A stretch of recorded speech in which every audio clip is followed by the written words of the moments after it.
सत श्री अकाल जी। The खालस TV देखने वाले देश दुनिया के साडे सारे दर्शकों का बहुत बहुत स्वागत है। प्राइम टाइम दे नाल मैं हरशरण कौर। अज प्राइम टाइम दे विच जाणांगे दीप सिद्धू कौन सी, क्योंकि अज दीप सिद्धू की अंतिम अरदास हुई है। गुरुद्वारा श्री फतेहगढ़ साहिब दे नाल दीवान टोडरमल हाल दे विच दीप सिद्धू की अंतिम अरदास के मौके वड्डी गिणती विच लोग वहीरां घत के पहुंचे ने। बेमिसाल इकट्ठ शहीदां की धरती ते जुड़िया है। दीप सिद्धू बारे गल करांगे तां किसान अंदोलन की जरूर गल करनी पएगी। केंद्र सरकार के 3 काले खेती कानूनां खिलाफ पंजाब के किसानां दे वल्लों मोहरी होकर लड़िया गया किसानी संघर्ष वड्डियां तब्दीलियां की वजह बनिया। किसान अंदोलन की चेतनता ने हज़ारां लोकां नूं अपनी मिट्टी लई, अपने सूबे लई, अपने मुल्क लई, अपनी होंद लई कई कुछ करन नूं वंगारिया। संदीप सिंह सिद्धू उर्फ दीप सिद्धू किसान अंदोलन की चेतनता दा ही दीप कहा जा रहा है, जिहड़ा अपने आप नूं बाल के हुण कईयां नूं रुशना गया, जां कह सकते हैं कि कईयां दा राह रुशना गया। इस अंदोलन कारण दीप सिद्धू की सोच ने एक नवीं अंगड़ाई लई ते ओह दुनिया भर दे विच पंजाबियां दा चहेता नायक बन के उभरिया है। दीप सिद्धू की मौत तो बाद सिख भाईचारे का वड्डा हिस्सा दीप सिद्धू नूं अपना नायक मनण लग्या। दीप सिद्धू की सोच की गल हो रही है। उसकी सोच पंजाब की फिजा नूं एक नवां रूप दे रही है ते जिहड़ा इकट्ठ हो रहा है उसके अंतिम संस्कार मौके जां फिर उस दरमियान अंतिम संस्कार ते अंतिम अरदास दे विचाले जिहड़े दिन सीगे उन्हां दिनां दे विच की गल्लां बातां हो रहीआं ने, उस तो लगदा है कि एक नवीं सोच है जिहड़ी ओह जन्म लै चुकी है। साडियां जमीरां मर गईयां ही ना, हुण सानूं जागदे जमीरां वाले बना गया दीप सिद्धू। कर दीप जगा गया, ਉਹਨੂੰ इंसाफ मिलेगा ਤੇ ਅਸੀਂ ਆਪਣੀ ਕੌਮ ਦੀ ਚੜ੍ਹਦੀ ਕਲਾ ਹਮੇਸ਼ਾ ਹੀ ਕੌਮ ਵਿੱਚ ਚੜ੍ਹਦੀ ਕਲਾ 'ਚ ਹੈ। ਬੇਸ਼ੱਕ ਸਾਡਾ ਇਤਿਹਾਸ ਸ਼ਹੀਦੀਆਂ ਦਾ ਹੀ ਹੈ, ਸ਼ਹੀਦੀਆਂ ਹੀ ਦੇਣੀਆਂ ਪੈਂਦੀਆਂ ਨੇ, ਪਰ ਇਹ ਕੌਮ ਹਮੇਸ਼ਾ ਚੜ੍ਹਦੀ ਕਲਾ ਰਹੇ। ਹੁਣ ਪੰਜਾਬ ਦੀ ਰਾਜਨੀਤੀ ਵੀ ਇੱਕ ਨਵੀਂ ਦਿਸ਼ਾ ਵੱਲ ਪਲਾਂਘਾਂ ਪੁੱਟਦੀ ਦਿਸ ਰਹੀ ਹੈ। ਲੱਖਾਂ ਨੌਜਵਾਨ ਦੀਪ ਸਿੱਧੂ ਦੇ ਰਾਹ ਤੇ ਤੁਰਨ ਦਾ ਪ੍ਰਣ ਲੈ ਰਹੇ ਨੇ। ਨੂੰ ਇੱਥੇ ਬਾਈ ਜੀ ਦੀ ਸੋਚ ਇਹ ਖਿੱਚ ਕੇ ਲੈ ਕੇ ਆਈ ਹੈ ਜੀ ਵੀ ਉਹ ਸਦਾ ਸਿੱਖੀ ਦੀ ਗੱਲ ਕਰਦੇ ਸੀ, ਸਿੱਖੀ ਦੇ ਨਾਲ ਖੜੇ ਸੀਗੇ। ਅਸੀਂ ਉਹਨਾਂ ਦੀ ਇਸ ਸੋਚ ਦੇ ਪਿੱਛੇ ਹੀ ਇੱਥੇ ਆਏ ਹਾਂ। ਉਹਨਾਂ ਦੀ ਸੋਚ ਸੀਗੀ ਵੀ ਸਾਰੇ ਝੰਡੇ ਛੱਡ ਕੇ ਬਸ ਇੱਕ ਕੇਸਰੀ ਨਿਸ਼ਾਨ ਥੱਲੇ ਸਾਰਾ ਪੰਜਾਬ ਇਕੱਠਾ ਹੋ ਜੇ ਤਾਂ ਪੰਜਾਬ ਦਾ ਭਲਾ ਹੋ ਜਾਊਗਾ ਜੀ, ਨਹੀਂ ਕੋਈ ਭਲਾ ਨਹੀਂ ਹੋਣਾ ਜੀ। ਉਹਨਾਂ ਦੇ ਜਿਹੜੇ ਵਿਚਾਰ ਸੀਗੇ ਉਹ ਅਡੋਲ ਸੀਗੇ, ਉਹ ਕਦੇ ਡੋਲਦੇ ਨਹੀਂ ਸੀਗੇ ਜੀ, ਉਹ ਕਦੇ ਕਿਸੇ ਤੋਂ ਝੁਕਦੇ ਨਹੀਂ ਸੀਗੇ ਜੀ। ਜੋ ਗੱਲ ਕਹਿੰਦੇ ਸੀਗੇ ਜੀ ਉਹ ਸਪਸ਼ਟ ਮੂੰਹ ਦੇ ਉੱਪਰ ਕਹਿ ਦਿੰਦੇ ਸੀਗੇ ਜੀ। ਮੈਂ ਖੁਦ ਵੀ ਇਹ ਵੀ ਕਹਿਣਾ ਵੀ ਸਾਰੇ ਭਰਾਵਾਂ ਨੂੰ ਇਹ ਬੇਨਤੀ ਹੈ ਵੀ ਤੁਸੀਂ ਸਿੱਖੀ ਨਾਲ ਜੁੜੋ, ਵੱਧ ਤੋਂ ਵੱਧ ਸਿੱਖੀ ਨੂੰ ਪੜ੍ਹੋ, ਗੁਰਬਾਣੀ ਪੜ੍ਹੋ। ਬਾਈ ਦੀ ਜਿਹੜੀ ਏਮ ਸੀਗੀ ਵੀ ਕਿਤਾਬਾਂ ਪੜ੍ਹੋ, ਵਧੀਆ ਤੋਂ ਵਧੀਆ, ਚੰਗੇ ਤੋਂ ਚੰਗੀਆਂ, ਤੇ ਉਦੋਂ ਸਿੱਖਿਆ ਪ੍ਰਾਪਤ ਕਰੋ। ਦੀਪ ਸਿੱਧੂ ਇੱਕ ਅਦਾਕਾਰ ਸੀ, ਇੱਕ ਵਕੀਲ ਸੀ, ਪਰ ਆਪਣੇ ਪੇਸ਼ੇ ਨੂੰ ਥੋੜਾ ਪਿੱਛੇ ਛੱਡ ਕੇ ਉਹ ਕਿਸਾਨੀ ਅੰਦੋਲਨ ਦੇ ਨਾਲ ਆ ਕੇ ਜੁੜ ਗਿਆ ਸੀ। ਆਪਣਾ ਦਿਨ ਰਾਤ ਉਸਨੇ ਕਿਸਾਨੀ ਅੰਦੋਲਨ ਨੂੰ ਦਿੱਤਾ ਅਤੇ ਪੂਰੀ ਤਨਦੇਹੀ ਦੇ ਨਾਲ ਉਸ ਕਿਸਾਨ ਮੋਰਚੇ ਦੇ ਵਿੱਚ ਦੀਪ ਸਿੱਧੂ ਨੇ ਹਿੱਸਾ ਲਿਆ। ਭਾਵੇਂ ਕਿ ਹੌਲੀ ਹੌਲੀ ਉਹਦੀ ਜਿਹੜੀ ਸੋਚ ਸੀ ਉਹ ਕਿਸਾਨਾਂ ਦੀ ਸੋਚ ਤੋਂ ਵੱਖਰੀ ਹੁੰਦੀ ਗਈ। ਉਹਦਾ ਜਿਹੜਾ ਦਾਇਰਾ ਸੀ ਜਾਂ ਫਿਰ ਉਹਦੀ ਮੰਗ ਸੀ ਉਹ ਸਿਰਫ ਕਿਸਾਨੀ ਮੰਗਾਂ ਮਨਵਾਉਣ ਤੱਕ ਨਹੀਂ ਸੀ, ਉਹ ਗੱਲ ਕਰਨ ਲੱਗਿਆ ਸੀ ਪੰਜਾਬ ਦੀ ਖੁਦ ਮੁਖਤਿਆਰੀ ਦੀ। 26 ਜਨਵਰੀ ਨੂੰ ਕਿਸਾਨ ਅੰਦੋਲਨ ਦੇ ਦੌਰਾਨ ਦਿੱਲੀ ਦੇ ਲਾਲ ਕਿਲੇ ਤੇ ਕੇਸਰੀ ਝੰਡਾ ਲਹਿਰਾਉਣ ਤੋਂ ਬਾਅਦ ਭਾਵੇਂ ਜ਼ਿਆਦਾਤਰ ਲੋਕਾਂ ਨੇ ਉਸ ਨੂੰ ਗੱਦਾਰ ਦਾ ਤਗਮਾ ਦੇ ਦਿੱਤਾ ਸੀ, ਪਰ ਉਸ ਵਕਤ ਵੀ ਮੋਰਚੇ ਦੇ ਵਿੱਚ ਸ਼ਾਮਿਲ ਹੋਣ ਵਾਲੇ ਇਤਿਹਾਸਕਾਰ ਭਾਈ ਅਜਮੇਰ ਸਿੰਘ ਨੇ ਮੋਰਚੇ ਦਾ ਜਿਹੜਾ ਵਿਸ਼ਲੇਸ਼ਣ ਕੀਤਾ ਸੀ ਉਹ ਕਈਆਂ ਦੇ ਸਮਝ ਵਿੱਚ ਵੀ ਆ ਗਿਆ ਸੀ। ਤੇ ਇਹ ਮੇਰਾ ਤਾਂ ਕਾਮਰੇਡਾਨਾ ਬਹੁਤ ਲੰਬਾ ਵਾਹ ਹੈ, ਇਹ ਤਾਂ ਉਹ ਸਹਿਣ ਹੀ ਨਹੀਂ ਕਰ ਸਕਦੇ ਵੀ ਉਹਨਾਂ ਦੀ ਸਟੇਜ ਤੋਂ ਕੋਈ ਜਕਾਰਾ ਛੱਡੇ। ਇੱਕ ਪਿੜ ਤਿਆਰ ਹੋਇਆ ਇੱਕ ਵੱਡੇ ਹਮਲੇ ਦਾ, ਤੇ ਉਹਦੇ ਵਿੱਚ 2 ਬੰਦੇ ਬਲੀ ਦੇ ਬੱਕਰੇ ਬਣਾਏ ਗਏ, ਖਾਸ ਕਰਕੇ ਇਹ ਲੱਖਾ ਸਿਧਾਣਾ ਤੇ ਦੀਪ ਸਿੱਧੂ। ਪਰ ਦੀਪ ਸਿੱਧੂ ਤੇ ਮੇਨ ਉਹ ਈਜੀ ਟਾਰਗੇਟ ਸੀਗਾ ਆਪਦੇ ਉਹ ਪਿਛੋਕੜ ਕਰਕੇ, ਕੱਲਾ ਪਿਛੋਕੜ ਕਰਕੇ ਨਹੀਂ। ਉਹਨੇ ਪਿਛਲੇ 3-4 ਮਹੀਨਿਆਂ ਵਿੱਚ ਜੋ ਆਪਦੇ ਕੁਛ ਗੱਲਾਂ ਦਿਖਾਈਆਂ ਵੀ ਉਹ ਇੰਟੈਲੀਜੈਂਟ ਹੈ ਤੇ ਉਹਦੇ ਕੋਲੇ ਇੱਕ ਬੋਲਣ ਦੀ ਕਲਾ ਹੈ ਤੇ ਬੜਾ ਸਮਝਦਾਰ ਹੈ, ਤੇ ਉਹ ਸਾਰੀਆਂ ਘਟਨਾਵਾਂ ਨੂੰ ਬੜੀ ਬਰੀਕੀ 'ਚ ਜਾ ਕੇ ਵੀ ਗੱਲ ਨੂੰ ਸਮਝ ਸਕਦਾ ਹੈ। ਤੇ ਉਹਨੇ ਇੱਕ ਨੈਰੇਟਿਵ ਸਿਰਜਿਆ ਬਹੁਤ ਵੱਡੀ ਪੱਧਰ ਦੇ ਉੱਤੇ ਕਿ ਇਹ ਇਸ ਗੌਰਮੈਂਟ ਦੇ, ਇਸ ਸਰਕਾਰ ਦੀਆਂ ਜਿਹੜੇ ਮਨਸੂਬੇ ਕੀ ਨੇ। ਤੁਸੀਂ ਉਹਦੀਆਂ ਸਪੀਚਾਂ ਸੁਣੋ ਵੀ ਸਾਰੀਆਂ ਉਹ ਘੱਟ ਗਿਣਤੀਆਂ ਤੇ ਹੋਰਨਾਂ ਵਰਗਾਂ ਨੂੰ ਵੀ ਉਹਦੇ ਵਿੱਚ ਉਹ ਸ਼ਾਮਲ ਕਰਦਾ ਰਿਹਾ ਵੀ ਉਹਨਾਂ ਨਾਲ ਇਹ, ਤੇ ਉਹਦੇ ਜਿੰਨਾ ਪਰਸਪੈਕਟਿਵ ਉਭਾਰਿਆ ਉਹ ਕਿਤੇ ਵੀ ਇਕੱਲਾ ਸਿੱਖਾਂ ਤੱਕ ਸੀਮਿਤ ਨਹੀਂ।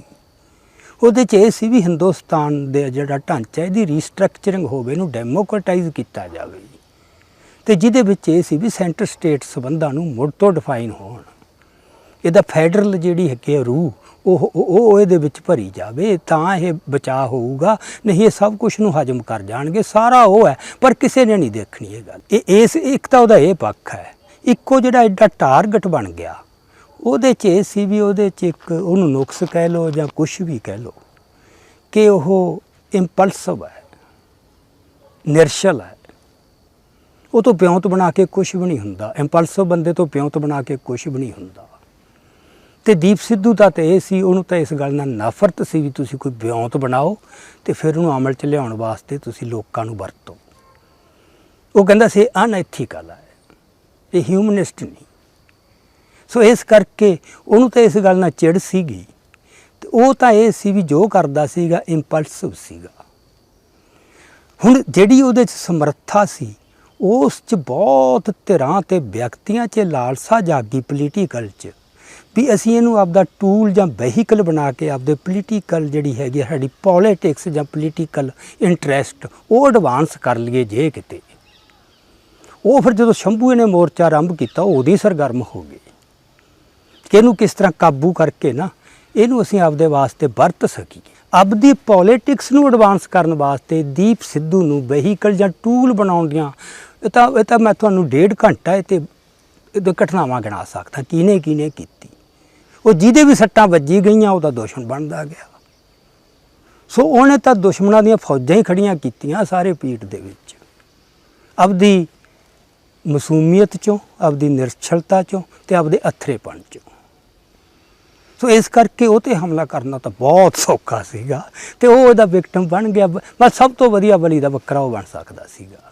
ਹੁਣ ਭਿਆਨਕ ਸੜਕ ਹਾਦਸੇ ਵਿੱਚ ਹੋਈ ਮੌਤ ਤੋਂ ਬਾਅਦ ਦੀਪ ਸਿੱਧੂ ਦੀ ਮਕਬੂਲੀਅਤ ਲੱਗਦਾ ਹੈ ਸਾਰੇ ਹੱਦਾਂ ਬੰਨੇ ਟੱਪ ਗਈ ਹੈ। ਉਸਦੇ ਨੇੜਲੇ ਸਾਥੀ ਦੱਸਦੇ ਨੇ ਕਿ ਦੀਪ ਨਾਲ ਅਜਿਹਾ ਇਸ ਕਰਕੇ ਹੋਇਆ ਸੀ ਕਿਉਂਕਿ ਉਹ ਨਿਰਮਲ ਮਨ ਵਾਲਾ ਸੀ, ਉਸਦੀ ਸਪਸ਼ਟ ਬਿਆਨੀ ਸੀ। ਉਹ ਜਿਹੜੀ ਸੋਚ ਤੇ ਤੁਰਿਆ ਸੀ ਉਸ ਬਾਰੇ ਉਹ ਬੇਬਾਕੀ ਦੇ ਨਾਲ ਗੱਲ ਕਰਦਾ ਸੀ, ਸ਼ਰੇਆਮ ਗੱਲ ਕਰਦਾ ਸੀ, ਸਰਕਾਰ ਨੂੰ ਵੰਗਾਰਦਾ ਵੀ ਸੀ। ਇਸੇ ਕਰਕੇ ਵੱਡੀ ਗਿਣਤੀ ਵਿੱਚ ਨੌਜਵਾਨ ਉਸਦੇ ਨਾਲ ਜੁੜ ਗਏ ਨੇ। ਪਰ ਉਹਦੀ ਮੌਤ ਤੋਂ ਬਾਅਦ ਉਸਦੇ ਨੇੜਲੇ ਸੰਗੀ ਸਾਥੀ ਦੱਸਦੇ ਨੇ ਕਿ ਦੀਪ ਸਿੱਧੂ ਨੂੰ ਜਿਹੜਾ ਵੀ ਮਿਲਦਾ ਸੀ ਉਹਦਾ ਹੋ ਕੇ ਰਹਿ ਜਾਂਦਾ ਸੀ। ਉਸਨੇ ਪੰਜਾਬ ਦੀ ਪੀੜਾ ਨੂੰ ਸਮਝਿਆ ਸੀ, ਸਹੀ ਤਰੀਕੇ ਦੇ ਨਾਲ ਸਮਝਣ ਦੀ ਕੋਸ਼ਿਸ਼ ਕੀਤੀ ਸੀ ਤੇ ਉਹਦੇ ਸ਼ਬਦਾਂ ਨੇ ਨੌਜਵਾਨਾਂ ਨੂੰ ਇੱਕ ਨਵੀਂ ਤਬਦੀਲੀ ਵੱਲ ਬਾਹ ਫੜ ਕੇ ਤੋਰ ਲਿਆ ਹੈ। ਜੇ ਅਸੀਂ ਪ੍ਰੈਕਟੀਕਲ ਤਰੀਕੇ ਦੇ ਨਾਲ ਦੇਖੀਏ ਤਾਂ ਦੀਪ ਸਿੱਧੂ ਨੇ ਕੁਝ ਕੀਤਾ ਨਹੀਂ ਹੈ, ਸਿਰਫ ਆਪਣੇ ਜਿਹੜੇ ਇੱਕ ਤਕਰੀਰਾਂ ਨੇ ਉਹ ਦਿੱਤੀਆਂ ਨੇ ਆਪਣੇ ਸ਼ਬਦਾਂ ਦੇ ਨਾਲ। ਉਹਨੇ ਇੰਨੀ ਵੱਡੀ ਗਿਣਤੀ ਦੇ ਵਿੱਚ ਨੌਜਵਾਨਾਂ ਨੂੰ, ਲੋਕਾਂ ਨੂੰ ਆਪਣੇ ਨਾਲ ਜੋੜ ਲਿਆ। ਦੀਪ ਸਿੱਧੂ ਦੇ ਬੇਵਕਤ ਕਾਲ ਚਲਾਣੇ ਦੇ ਨਾਲ ਜ਼ਿਆਦਾਤਰ ਲੋਕ ਝੰਜੋੜੇ ਗਏ ਨੇ, ਖਾਸ ਕਰਕੇ ਸਿੱਖ ਨੌਜਵਾਨ ਮਹਿਸੂਸ ਕਰਨ ਲੱਗੇ ਨੇ ਕਿ ਉਸਦੇ ਜਾਣ ਨਾਲ ਪੰਜਾਬ ਦੀ ਸਿੱਖ ਲੀਡਰਸ਼ਿਪ ਦੇ ਵਿੱਚ ਇੱਕ ਵੱਡਾ ਖਲਾਅ ਪੈਦਾ ਹੋ ਗਿਆ ਹੈ। ਸੱਚ ਕਹੀਏ ਤਾਂ ਇਸ ਵਕਤ ਦੀਪ ਸਿੱਧੂ ਇੱਕ ਵੱਡੀ ਲਹਿਰ ਬਣ ਗਿਆ। ਕੱਲ ਜਿਹੜੇ ਲੋਕ ਦੀਪ ਸਿੱਧੂ ਦੇ ਖਿਲਾਫ ਬੋਲਦੇ ਸੀ ਜਾਂ ਕਹਿ ਲਈਏ ਕਿ ਜਿਹੜਾ ਮੀਡੀਆ ਦੀਪ ਸਿੱਧੂ ਨੂੰ ਗੱਦਾਰ ਕਹਿ ਕੇ ਹੀ ਖਬਰਾਂ ਚਲਾਉਂਦਾ ਸੀ, ਜਿਹੜੇ ਸਿੱਖਾਂ ਦੇ ਹੀ ਲੀਡਰ ਦੀਪ ਸਿੱਧੂ ਦੀ ਸੋਚ ਦੇ ਨਾਲ, ਦੀਪ ਸਿੱਧੂ ਜਿੱਥੇ ਚੱਲ ਰਿਹਾ ਸੀ ਉਸ ਦੇ ਨਾਲ ਸਹਿਮਤ ਨਹੀਂ ਸਨ। ਅੱਜ ਤਕਰੀਬਨ ਸਾਰੇ ਉਹ ਲੋਕ ਉਸ ਦੀ ਅੰਤਿਮ ਅਰਦਾਸ ਮੌਕੇ ਪਹੁੰਚੇ ਵੀ ਹੋਏ ਸੀ ਤੇ ਉਸ ਦੀ ਸੋਚ ਨੂੰ ਯਾਦ ਕਰ ਰਹੇ ਸੀ। ਦਾਤਾਰ ਪਾਤਸ਼ਾਹ ਜੀਓ ਪੰਥ ਦੀ ਚਾਕਰੀ ਕਰਦੇ, ਪੰਥ ਦੀ ਸੇਵਾਦਾਰੀ ਕਰਦੇ, ਕੌਮ ਦੀ ਝੰਡਾ ਬਰਦਾਰੀ ਕਰਦੇ, ਮਨੁੱਖੀ ਹੱਕਾਂ ਵਾਸਤੇ ਲੜਦੇ ਹੋਏ ਆਪ ਜੀ ਦੇ ਭੇਜੇ ਹੋਏ ਸਰਦਾਰ ਸੰਦੀਪ ਸਿੰਘ ਜੀ ਸੰਸਾਰ ਤੇ ਜੋ ਆਏ, ਆਪ ਜੀ ਦੇ ਬੁਲਾਵੇ ਤੇ ਪ੍ਰਲੋਕ ਬਿਆਨਾ ਕਰਕੇ ਦੀਨ ਦਿਆਲ ਪਾਤਸ਼ਾਹ ਜੀਓ ਉਸ ਪਿਆਰੇ ਦੀ ਯਾਦ ਵਿੱਚ ਸਮੂਹ ਸੰਗਤਾਂ, ਸਮੁੱਚਾ ਪੰਥ ਮਹਾਰਾਜ ਆਪ ਜੀ ਦੀ ਹਜ਼ੂਰੀ ਅੰਦਰ ਜੁੜਿਆ ਹੈ। ਦਾਤਾਰ ਦੀ ਕਿਰਪਾ ਕਰਨੀ, ਆਪਣੇ ਚਰਨਾਂ ਵਿੱਚ ਸਦੀਵ ਵਾਸ ਬਖਸ਼ਣਾ, ਗੌਰ ਕਰਨਾ ਮਹਾਰਾਜ। ਤੇ ਮੌਜੂਦਾ ਸਮੇਂ ਦਾ ਇਹ ਸਾਰਾ ਬਿਰਤਾਂਤ ਦੇਖ ਕੇ ਕਿਹਾ ਜਾ ਸਕਦਾ ਹੈ ਕਿ ਲਾਜ਼ਮੀ ਤੌਰ ਤੇ ਇਹ ਜਿਹੜੀ ਲਹਿਰ ਉੱਠੀ ਹੈ ਪੰਜਾਬ ਨੂੰ ਕਿਸੇ ਨਵੇਂ ਰਾਹ ਵੱਲ ਤੋਰ ਰਹੀ ਹੈ। ਨੌਜਵਾਨਾਂ ਦੇ ਚੇਤਿਆਂ ਦੇ ਵਿੱਚ ਦੀਪ ਸਿੱਧੂ ਇੱਕ ਪ੍ਰੇਰਣਾ ਬਣ ਕੇ ਵਸ ਗਿਆ ਹੈ। ਅੱਜ ਜਦੋਂ ਦੀਪ ਸਿੱਧੂ ਦੀ ਅੰਤਿਮ ਅਰਦਾਸ ਹੋਈ ਫਤਿਹਗੜ੍ਹ ਸਾਹਿਬ ਦੀ ਧਰਤੀ ਤੇ, ਤਾਂ ਸਟੇਜ ਤੋਂ ਇਹੀ ਸੁਨੇਹੇ ਦਿੱਤੇ ਜਾ ਰਹੇ ਸੀ ਕਿ ਲੋੜ ਇਹ ਪ੍ਰਣ ਕਰਨ ਦੀ ਹੈ ਕਿ ਦੀਪ ਦੀ ਜਿਹੜੀ ਸੋਚ ਸੀ ਉਸ ਨੂੰ ਹਮੇਸ਼ਾ ਦਿਲ ਦੇ ਵਿੱਚ ਸਾਂਭ ਕੇ ਰੱਖਿਆ ਜਾਵੇ, ਉਸ ਦੀ ਯਾਦ ਨੂੰ ਹਮੇਸ਼ਾ ਦਿਲ ਦੇ ਵਿੱਚ ਸਾਂਭ ਕੇ ਰੱਖਿਆ ਜਾਵੇ। ਜੋ ਉਹ ਕਹਿੰਦਾ ਸੀ ਉਸ ਨੂੰ ਜੇ ਤੁਸੀਂ ਅਪਣਾਉਂਦੇ ਹੋ ਤਾਂ ਹੀ ਸੱਚੀ ਸ਼ਰਧਾਂਜਲੀ ਹੈ ਜਿਹੜੀ ਉਹ ਹੋਵੇਗੀ। ਇੱਕ ਦਹਾਕਾ ਖਾੜਕੂ ਲਹਿਰ ਚੱਲੀ, ਉਸ ਤੋਂ ਬਾਅਦ ਇੱਕ ਖੜੋਤ ਆ ਗਈ। ਜਦੋਂ ਖੜੋਤ ਆਉਂਦੀ ਆ ਉਹਦੇ ਨਾਲ ਨਿਘਾਰ ਵੀ ਆਉਂਦਾ ਹੈ। ਕਿਰਦਾਰ ਡਿੱਗਦੇ ਨੇ, ਇਖਲਾਕ ਡਿੱਗਦੇ ਨੇ, ਈਮਾਨ ਡਿੱਗਦੇ ਨੇ। ਉਸ ਤੋਂ ਬਾਅਦ ਸਿਆਸਤ ਦੇ ਵਿੱਚ ਜਿਸ ਕਿਸਮ ਦੀਆਂ ਗੱਲਾਂ ਹੋਈਆਂ ਉਹ ਬੜੀਆਂ ਸ਼ਰਮਸ਼ਾਰ ਕਰਨ ਵਾਲੀਆਂ ਸੀ ਕੌਮ ਨੂੰ। ਬਹੁਤ ਲੋਕ ਲੱਗੇ ਪਏ ਸੀ ਸਾਡੇ ਵਰਗੇ, ਕੋਈ ਕਿਤਾਬਾਂ ਰਾਹੀਂ, ਕੋਈ ਸਪੀਚਾਂ ਰਾਹੀਂ, ਕੋਈ ਅਮਲੀ ਕਾਰਨਾਮਿਆਂ ਰਾਹੀਂ ਕਿ ਇਹ ਖੜੋਤ ਟੁੱਟ ਸਕੇ। ਹਰ ਇੱਕ ਨੇ ਪੂਰੀ ਤਨਦੇਹੀ ਨਾਲ, ਇਮਾਨਦਾਰੀ ਨਾਲ ਪੂਰਾ ਢਿੱਲ ਲਾਇਆ, ਪਰ ਉਹ ਖੜੋਤ ਟੁੱਟ ਨਹੀਂ ਸੀ ਰਹੀ। ਦੀਪ ਸਿੱਧੂ ਦੀ ਵੱਡੀ ਗੱਲ ਇਹ ਹੈ ਕਿ ਸੰਤਾਂ ਨੇ ਇਤਿਹਾਸ ਦਾ ਮਹਾਨ ਬਦਲਿਆ ਸੀ ਤੇ ਦੀਪ ਸਿੱਧੂ ਨੇ ਉਸ ਬਹਿਣ ਦੇ ਵਿੱਚ ਆ ਚੁੱਕੀ ਖੜੋਤ ਤੋੜ ਕੇ ਉਹ ਫੇਰ ਬਹਿਣ ਨੂੰ ਵਗਣਾ ਲਾਇਆ।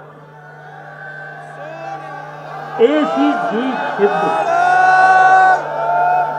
ਦੀਪ ਸਿੱਧੂ ਦੇ ਸ਼ਰਧਾਂਜਲੀ ਸਮਾਗਮ ਦੇ ਵਿੱਚ ਜਾਂ ਕਹਿ ਲਈਏ ਕਿ ਅਰਦਾਸ ਸਮਾਗਮ ਦੇ ਵਿੱਚ ਜਿੰਨੇ ਵੀ ਬੁਲਾਰੇ ਬੋਲੇ ਨੇ ਉਹਨਾਂ ਨੇ ਇਹੀ ਕਿਹਾ ਹੈ ਕਿ ਇੱਥੋਂ ਇਹ ਪ੍ਰਣ ਲੈ ਕੇ ਜਾਣ ਦੀ ਲੋੜ ਹੈ ਕਿ ਅਸੀਂ ਸਾਰੇ ਇਸ ਖਿੱਤੇ ਦੀ ਖੁਸ਼ਹਾਲੀ ਦੇ ਲਈ ਹਮੇਸ਼ਾ ਇਕਜੁੱਟ ਹੋ ਕੇ ਡਟੇ ਰਹਾਂਗੇ। ਸਿਰਫ ਨਾਰੇ ਲਾਉਣ ਦੇ ਨਾਲ, ਫੋਕਾ ਇਹ ਕਹਿਣ ਦੇ ਨਾਲ ਕਿ ਦੀਪ ਸਿੱਧੂ ਤੇਰੀ ਸੋਚ ਤੇ ਪਹਿਰਾ ਦੇਾਂਗੇ ਠੋਕ ਕੇ, ਇਸ ਦੇ ਨਾਲੋਂ ਬਿਹਤਰ ਇਹੀ ਹੋਊਗਾ ਕਿ ਤੁਸੀਂ ਵੀ ਪੜੋ, ਲਿਖੋ, ਇਤਿਹਾਸ ਪੜੋ, ਗੁਰਬਾਣੀ ਪੜੋ, ਗੁਰੂ ਦੇ ਰਾਹ ਤੇ ਚੱਲੋ ਤੇ ਤਾਂ ਹੀ ਤੁਸੀਂ ਉਸ ਖੁਦ ਮੁਖਤਿਆਰੀ ਵਾਲੀ ਸੋਚ ਨੂੰ ਜਿਉਂਦਾ ਰੱਖ ਸਕਦੇ ਹੋ ਜਿਹੜੀ ਕਿ ਗੁਰੂ ਸਾਹਿਬਾਨਾਂ ਤੋਂ ਸਿੱਖਿਆ ਲੈ ਕੇ ਹੀ ਬਣੀ ਸੀ।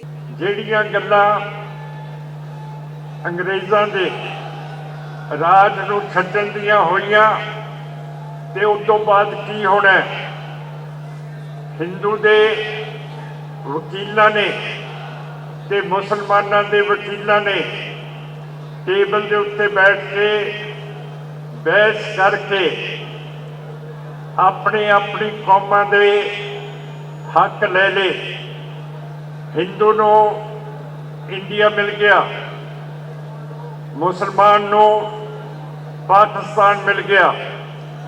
ਪਰ ਜੇ ਉਸ ਦਿਨ ਸਾਡੇ ਕੋਲੇ ਸਰਦਾਰ ਦੀਪ ਸਿੰਘ ਵਰਗਾ ਵਲੈਤ ਦਾ ਪੜ੍ਹਿਆ ਹੋਇਆ ਵਕੀਲ ਉੱਥੇ ਮੇਜ਼ ਤੇ ਬੈਠਾ ਹੁੰਦਾ ਤਾਂ ਅੱਜ ਹਿੰਦੁਸਤਾਨ ਦਾ ਨਕਸ਼ਾ ਹੋਰ ਹੋਣਾ ਸੀ।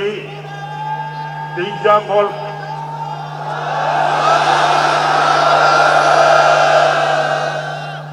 ਮੁਲਕ ਸਾਡਾ ਹੋਣਾ ਸੀ। ਸਟੇਜ ਤੋਂ ਇਹ ਗੱਲ ਵਾਰ-ਵਾਰ ਦੁਹਰਾਈ ਗਈ ਕਿ ਦੀਪ ਸਿੱਧੂ ਭ੍ਰਿਸ਼ਟ ਲੀਡਰਾਂ, ਸਿਆਸੀ ਲੁਟੇਰਿਆਂ ਅਤੇ ਅਹਿਲਕਾਰਾਂ ਦੇ ਖਿਲਾਫ ਇੱਕ ਪਿੜ ਬਣਾ ਕੇ ਛੱਡ ਗਿਆ। ਮੈਨੂੰ ਕਹਿੰਦਾ ਡਾਕਟਰ ਸਾਹਿਬ ਕਹਿੰਦਾ ਸੱਚ ਜਾਣਿਓ ਕਿ ਮੈਨੂੰ ਇਸ ਕੇਸ ਜਾਂ ਬੰਦੀ ਸਿੰਘਾਂ ਦੀ ਗਿਣਤੀ ਦੇ ਬਾਰੇ ਪੂਰਾ ਗਿਆਨ ਨਹੀਂ ਸੀ ਕਿਉਂਕਿ ਮੈਂ ਤਾਂ ਪੰਜਾਬ ਦੀ ਸਿਆਸਤ ਦੇ ਵਿੱਚ ਅਜੇ ਨਵਾਂ ਆਇਆ। ਪਰ ਕਹਿੰਦਾ ਜਦੋਂ ਮੈਂ ਗਵਰਨਰ ਦੇ ਸਾਹਮਣੇ ਗਿਆ ਨਾ ਤੇ ਮੈਨੂੰ ਇੰਜ ਲੱਗਾ ਕਿ ਬਹੁਤ ਗੱਲਾਂ ਦਾ ਨਹੀਂ ਮੈਨੂੰ ਪਤਾ ਤੇ ਬਹੁਤ ਐਸੀਆਂ ਜੁਡੀਸ਼ੀਅਲ ਗਰਾਊਂਡਸ ਨੇ ਜਿਹੜੀਆਂ ਕਹਿ ਸਕਦੇ ਹੋ ਕਿ ਬਹੁਤ ਸਾਰੀਆਂ ਐਸੀਆਂ ਨਿਆਂ ਪ੍ਰਣਾਲੀ ਦੀਆਂ ਜਿਹੜੀਆਂ ਧਾਰਾਵਾਂ ਨੇ ਉਹਨਾਂ ਦੇ ਬਾਰੇ ਉਹ ਨਹੀਂ ਸੀ ਜਾਣਦਾ। ਕਹਿੰਦਾ ਮੈਂ ਉਸਨੂੰ ਟੇਬਲ ਟਾਕ ਦੇ ਵਿੱਚ ਇੰਨਾ ਘੇਰਿਆ ਨਾ ਕਿ ਉਹਨੂੰ ਕੋਈ ਗੱਲ ਨਾ ਆਈ ਤੇ ਕਹਿੰਦਾ ਬਾਅਦ ਦੇ ਵਿੱਚ ਮੈਂ ਆ ਕੇ ਖੁਸ਼ ਵੀ ਹੋਇਆ ਕਿ ਗੁਰੂ ਪਾਤਸ਼ਾਹ ਇਹ ਵੀ ਤਾਂ ਕਿਸੇ ਕਲਾ ਦਾ ਵਰਤਾਵਾ ਹੀ ਹੈ ਨਾ ਕਿ ਇਸ ਬਾਰੇ ਮੈਂ ਜਾਣਦਾ ਵੀ ਨਹੀਂ ਸੀ ਤੇ ਇੰਨੀ ਵਧੀਆ ਗੱਲ ਕਰਕੇ ਆਇਆ। ਸੰਦੀਪ ਦੀ ਇੱਕ ਵਿਲੱਖਣਤਾ ਇਹ ਰਹੀ ਹੈ ਕਿ ਉਹ ਸੰਘਰਸ਼ ਦੇ ਵਿੱਚ ਗਿਆ ਪਰ ਸੰਘਰਸ਼ ਦੇ ਜਥੇਬੰਦਕ ਵਿਰੋਧ ਦੇ ਬਾਵਜੂਦ ਵੀ ਸਿੱਖ ਨੌਜਵਾਨੀ ਦੇ ਵਿੱਚ ਲੀਡਰ ਦੇ ਰੂਪ ਚ ਪੈਦਾ ਹੋਇਆ। ਇੱਕ ਬੜੀ ਵਿਲੱਖਣਤਾ ਸੀ ਜਿਸ ਨੂੰ ਸ਼ਾਇਰ ਮਸ਼ਰਕ ਮੁਹੰਮਦ ਇਕਬਾਲ ਲਿਖਦੇ ਨਾ, तुंदी बादी से मत घबरा ए उकाब जे तो चलती है तुझे ऊंचा उड़ाने के लिए।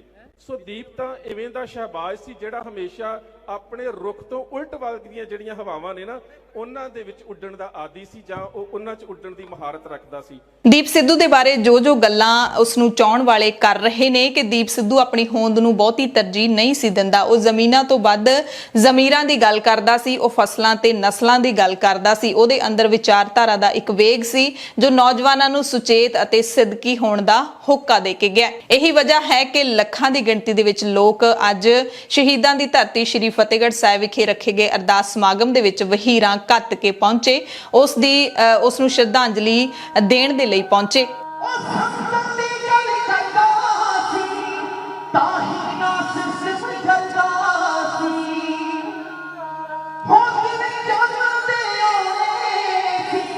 ਸਿੱਖ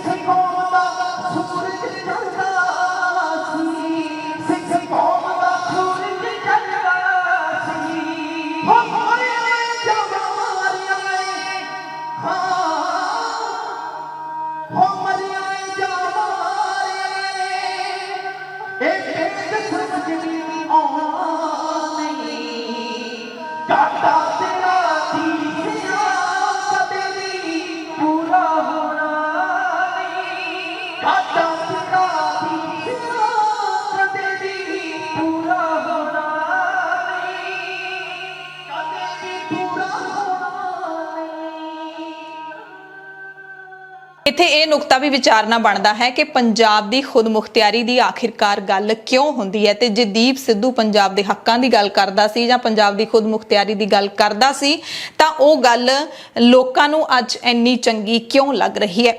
ਇਸ ਦੇ ਜਵਾਬ ਸਾਡੇ ਸਭ ਦੇ ਸਾਹਮਣੇ ਨੇ ਕਿ ਪੰਜਾਬ ਦੇ ਵਿੱਚ ਰੁਜ਼ਗਾਰ ਦੇ ਕੀ ਹਾਲਾਤ ਨੇ, ਪੰਜਾਬ ਦੇ ਵਿੱਚ ਸਿਹਤ ਸਿੱਖਿਆ ਇਨਸਾਨ ਦੀਆਂ ਜਿਹੜੀਆਂ ਬੇਸਿਕ ਲੋੜਾਂ ਹੈਗੀਆਂ ਨੇ ਉਹਨਾਂ ਦੇ ਕੀ ਹਾਲਾਤ ਬਣਾ ਦਿੱਤੇ ਨੇ, ਪੰਜਾਬ ਦੀ ਕਿਹੜੀ ਸਿਆਸੀ ਪਾਰਟੀ ਹੈ ਜਿਹੜੀ ਪੰਜਾਬ ਦੇ ਲਈ ਇਮਾਨਦਾਰ ਹੋ ਕੇ ਕੰਮ ਕਰਦੀ ਹੈ। ਇਹ ਸਾਰੇ ਹਾਲਾਤਾਂ ਨੇ ਨੌਜਵਾਨਾਂ ਨੂੰ ਇਸ ਸੋਚ ਵੱਲ ਤੁਰਨ ਲਈ ਮਜਬੂਰ ਕਰ ਦਿੱਤਾ ਹੈ ਕਿ ਪੰਜਾਬ ਇੱਕ ਖੁਦਮੁਖਤਿਆਰ ਸੂਬਾ ਹੋਣਾ ਚਾਹੀਦਾ ਹੈ, ਕਿਉਂਕਿ ਪੰਜਾਬ ਦੀ ਧਰਤੀ ਨੇ ਆਪਣੇ ਪਿੰਡੇ ਤੇ ਪਤਾ ਨਹੀਂ ਕਿੰਨੇ ਕਤਲ, ਕਿੰਨੇ ਜ਼ੁਲਮ ਹੰਢਾਏ ਨੇ, ਕਿੰਨੇ ਹੀ ਜਾਬਰਾਂ ਦੇ ਘੋੜਿਆਂ ਦੀਆਂ ਪੈੜਾਂ ਨੇ ਇਸ ਦੇ ਸਬਰ ਨੂੰ ਪਰਖਿਆ ਹੈ। ਜਰਬਾਣਿਆਂ ਨੇ ਪੰਜਾਬ ਨੂੰ ਲਤਾੜਿਆ ਪਰ ਪੰਜਾਬ ਕਿਸੇ ਤੋਂ ਹਾਰਿਆ ਨਹੀਂ, ਪੰਜਾਬ ਫੇਰ ਤੋਂ ਉੱਠਦਾ ਰਿਹਾ ਹੈ। ਪੰਜਾਬ ਵਸਦਾ ਗੁਰਾਂ ਦੇ ਨਾਂ ਤੇ ਵਾਲੇ ਸੰਕਲਪ ਅਤੇ ਤੱਥ ਨੇ ਸਿੱਖ ਚੇਤਨਾ ਨੂੰ ਹਮੇਸ਼ਾ ਹੀ ਹੱਲਾਸ਼ੇਰੀ ਅਤੇ ਸ਼ਕਤੀ ਦਿੱਤੀ ਹੈ। ਪਰ ਦੁੱਖ ਦੀ ਗੱਲ ਹੈ ਕਿ ਪੰਜਾਬ ਦੇ ਹੱਕ ਵਿੱਚ ਖਾਸ ਕਰਕੇ ਸਿੱਖੀ ਦੇ ਲਈ ਡਟ ਕੇ ਖੜਨ ਵਾਲੇ ਵਿਦਵਾਨਾਂ ਦੀ ਗਿਣਤੀ ਵੀ ਅੱਜ ਬਹੁਤ ਥੋੜੀ ਰਹਿ ਗਈ ਹੈ। ਇਹ ਨਹੀਂ ਕਿ ਸਿੱਖ ਜਗਤ ਦੇ ਅੰਦਰ ਵਿਦਵਾਨ ਤੇ ਬੁੱਧੀਮਾਨ ਘੱਟ ਨੇ, ਪਰ ਗੱਲ ਤਾਂ ਇਹ ਹੈ ਕਿ ਨਿੱਤਰਦਾ ਕੌਣ ਹੈ।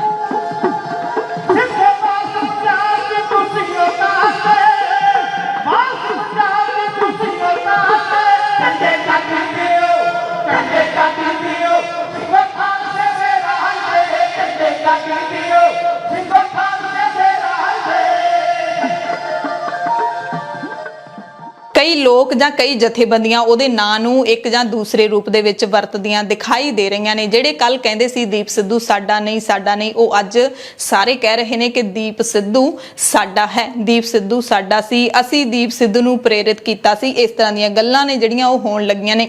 ਦੀਪ ਸਿੱਧੂ ਦੇ ਨਾਮ ਨੂੰ ਵਰਤ ਕੇ ਇੱਕ ਦੂਸਰੇ ਦੇ ਖਿਲਾਫ ਨਿੱਜੀ ਰੰਜਿਸ਼ਾਂ ਵੀ ਕੱਢੀਆਂ ਜਾ ਰਹੀਆਂ ਨੇ, ਪਰ ਲੋੜ ਹੈ ਜਿਹੜੀ ਉਹ ਦੀਪ ਸਿੱਧੂ ਦੇ ਨਾਂ ਦਾ ਲਾਹਾ ਖੱਟਣ ਦੀ ਥਾਂ ਪ੍ਰੇਰਣਾ ਲੈਂਦੀ ਹੈ। ਤੇ ਅਖੀਰ ਦੇ ਵਿੱਚ ਅੱਜ स्टेज तो बोली गई एक लाइन है जिहड़ी वो जरूर तुहानू सुना देने आ। हजारों वर्ष नरगिस अपनी बेनूरी पे रोती है, बड़ी मुश्किल से होता है चमन में दीदार पैदा। प्राइम टाइम देखने वाले सारे दर्शकों का धन्यवाद। आप तू भावें सो गया है पर सोच तेरी ने सोना नहीं, काटा तेरा दीप सिया कदे भी पूरा होना नहीं, काटा तेरा दीप सिया कदे भी पूरा होना नहीं, कदे भी पूरा